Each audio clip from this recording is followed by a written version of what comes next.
بسم اللہ الرحمن الرحیم۔ ایک دن اکبر بادشاہ دربار لگائے بیٹھا تھا کہ ایک ہاتھی بے قابو ہو کر چھوٹ جانے سے ہٹو بچوں کا غول ہونے لگا۔ بادشاہ نے کھڑکی کی طرف منہ کیا تو کیا دیکھتا ہے کہ ایک نوجوان نے دوڑتے ہوئے ہاتھی کی دم پکڑ کر اسے فوراً روک لیا ہے۔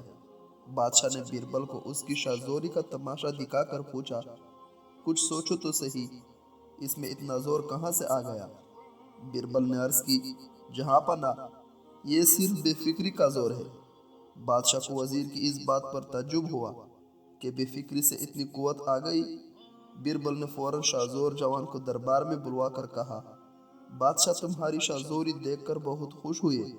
آج سے 1 روپیہ روزانہ تمہیں تنخواہ ملا کرے گی، اور کام صرف یہ ہے کہ شہر کے باہر فلاح ناکا پر ٹھیک شام کے وقت چراغ جلا آیا کرو۔ لیکن یاد رہے کہ اگر ایک دن بھی وقت سے آگے پیچھے پہنچو گے تو پھانسی دے دی جائے گی۔ نوجوان سن کر آداب بجلا لایا اور ہدایت کے مطابق ہر روز خانہ کعبہ پر چراغ جلانے لگا۔ مگر تھوڑے دنوں کے بعد جب ایک بیل چھوٹ گیا اور نوجوان نے اس کی بھی دم پکڑنی چاہی تو بیل کو ٹھہرانے کی جگہ خود ہی دور تک گھسیٹتا ہوا چلا گیا، اور جب وہ دم چڑھا کر بھاگا تو یہ دم سے زمین پر آ گرا۔ بادشاہ نے دیکھ کر فرمایا، واقعی فکر مندی بڑی بری چیز ہے۔ احسان کی قید۔ لوگوں نے ایک دانا سے کہا، کل فلاں شخص آپ کی نسبت ایسی بری بری باتیں کر رہا تھا جو آپ کو سخت بدنام کرنے والی ہے۔ دانا نے فرمایا، تم لوگ تو اچھی طرح مجھ سے واقف ہو، کیا ان باتوں کے متعلق تمہیں یقین آ سکتا ہے کہ وہ درست ہیں؟ انہوں نے کہا، ہرگز نہیں، مگر ہر شخص تو اتنا واقف نہیں کہ اس کے سچ جھوٹ پر تمیز کر سکے۔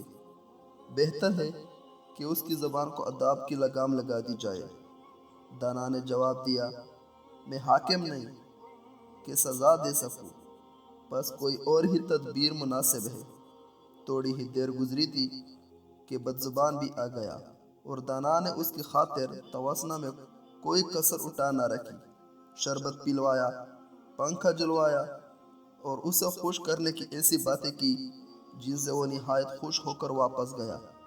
اس کے چلے جانے پر شکایت کرنے والوں نے کہا کہ آپ نے یہ کام بالکل عقل کے خلاف کیا کہ ایسے بدزبان دشمن کی اتنی خاطرداری کی۔